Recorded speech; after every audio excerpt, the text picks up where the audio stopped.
Hello everyone, welcome to my channel. My name is Mansi Bhaktani. आज हम class 9th का chapter पढ़ने जा रहे हैं, the fundamental unit of life.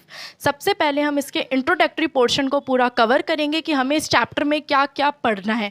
हमें इस चैप्टर में सेल की डेफिनेशन, सेल की डिस्कवरी, बहुत सारी चीज़ें पढ़नी है। बट सबसे पहले हम इसमें इसकी हेडिंग पे फोकस करेंगे, the fundamental unit of life. What do you mean by fundamental? आप सब पिज़्ज़ा खाते हैं, पिज़्ज़ा के ऊपर हम क्या डालते हैं? चीज़ डालते हैं, वेजीज डालते हैं और उसे माइक्रोवेव में बेक कर देते हैं।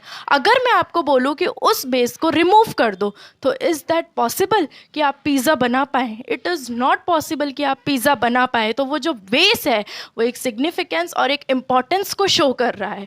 ऐसे ही हमारी बॉडी में किस चीज़ की इंपॉर्टेंस है, किस चीज़ की सिग्निफिकेंस है, हम उसके बारे में पढ़ेंगे। Second thing is unit. What do you mean by unit? आपने एक पर्ल नेकलेस देखा है, वो छोटी छोटी मोतियों से मिलकर बना हुआ होता है। वो जो मोती होते हैं वो अपने आप में कंप्लीट है, उन्हें किसी भी फर्दर एडिशन की ज़रूरत नहीं है। वो एक बड़े से नेकलेस का छोटा सा पोर्शन है। एंड लाइफ मीन्स जीवन। तो एक ऐसा बेस जो कि अपने आप में कंप्लीट है, जो कि एक बड़े से पार्ट का छोटा सा पोर्शन है जिसके ऊपर लाइफ बनती है। तो ऐसा कौन सा बेस है जिसके ऊपर लाइफ बनती है? That is nothing but cell. तो सेल एक ऐसा बेस है जिसके ऊपर लाइफ बनती है। जितने भी लिविंग ऑर्गेनिज्म हैं, जो भी चीज़ लिविंग है, वो सब किससे मिलकर बनी हुई है? सेल से। हम किससे मिलकर बने हुए हैं? सेल से मिलकर बने हुए हैं। तो अब हम इसका इंट्रोडक्टरी पोर्शन पढ़ेंगे। सबसे पहले हम इसमें सेल की डेफिनेशन, सेल की discovery, NCERT point of view से हम देखेंगे कि सेल की क्या डेफिनेशन है, क्या क्या डेफिनेशन हमें कवर करनी है, हम वो पढ़ेंगे। सेल की डिस्कवरी, हमने इतनी ज़्यादा इंपॉर्टेंस पढ़ी सेल की, तो हम उसकी डिस्कवरी देखेंगे कि उन लोगों ने इसके बारे में क्या बताया, कैसे बताया। And then parts of cell. अब हमने बोला कि जो सेल है वो लाइफ बनाती है, तो ऐसे कौन कौन से फीचर्स हैं सेल के जिसकी वजह से सेल लाइफ बनाती है? ऐसी क्या क्या खासियत है सेल की जिसकी वजह से वो लाइफ बनाती है? That is cell wall, parts of cell. That is cell wall, cell membrane, cytoplasm, nucleus, cell organelles. Cell organelles को हमने फर्दर डिवाइड किया है, endoplasmic reticulum, Golgi apparatus, mitochondria, plastids, vacuoles and lysosomes. अब बात आती है what is unicellular, what is multi cellular organism. कुछ ऑर्गेनिज्मों में तो केवल एक ही सेल होती है, कुछ ऑर्गेनिज्मों में बहुत सारी सेल्स होती है।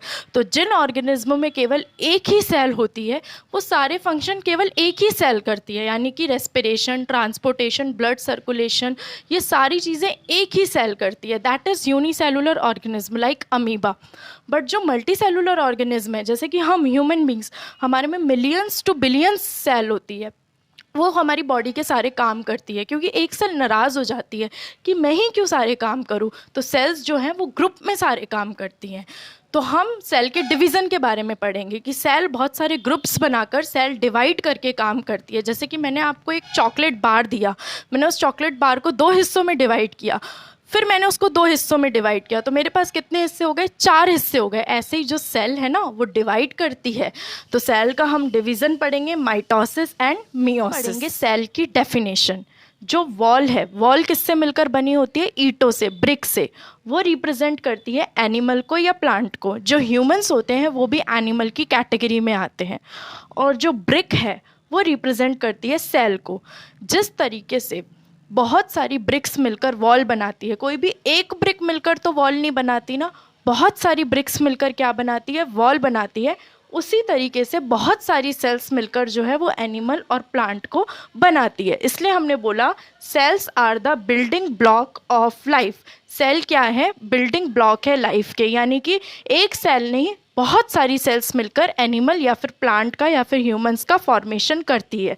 Cell is the fundamental unit of life.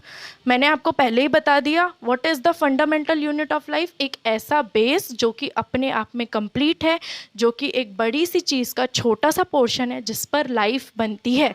That is the fundamental unit of life. And then cell is the structural and functional unit of life. हम सबसे पहले समझते हैं structural. What is structural unit? कुछ organism होते हैं जो एक सेल से मिलकर बने होते हैं, कुछ ऑर्गेनिज्म होते हैं जो कि मल्टी सेलुलर, बहुत सारी सेल से मिलकर बने हुए होते हैं। तो मैंने बोला जो यूनिसेलुलर ऑर्गेनिज्म है वो केवल एक ही सेल से मिलकर बना है, तो सेल उसको क्या कर रही है, एक शेप प्रोवाइड करवा रही है। ह्यूमन बींग्स में भी हमें सेल क्या प्रोवाइड करवाती है, एक शेप प्रोवाइड करवाती है। प्लांट में अलग सेल्स होती हैं, एनिमल में अलग सेल्स होती हैं। प्लांट्स जो होते हैं वो मूव नहीं कर सकते, लोकोमोशन नहीं कर सकते, यहाँ से वहाँ चल नहीं सकते, बट हम यहाँ से वहाँ चल सकते हैं। तो हम में प्लांट्स में प्लांट सेल्स होती हैं, एनिमल्स में एनिमल सेल्स होती हैं। तो सेल्स बेसिकली क्या प्रोवाइड करवाती है, shape. And then functional unit, functional का मतलब होता है हमारी बॉडी में जितनी भी सेलुलर एक्टिविटीज़ हो रही हैं, जैसे कि रेस्पिरेशन हो रहा है, जैसे कि बहुत सारी चीज़ें हो रही है, ब्लड का ट्रांसपोर्टेशन हो रहा है, तो ये जो हम किसी भी चीज़ को लिविंग कब बोल सकते हैं, जब उसमें फंक्शंस हो रहे हो। तो ये सारे अगर जिसमें फंक्शंस हो रहे होते हैं उसे हम बोलते हैं सेल। तो the cell is structural and functional unit of life.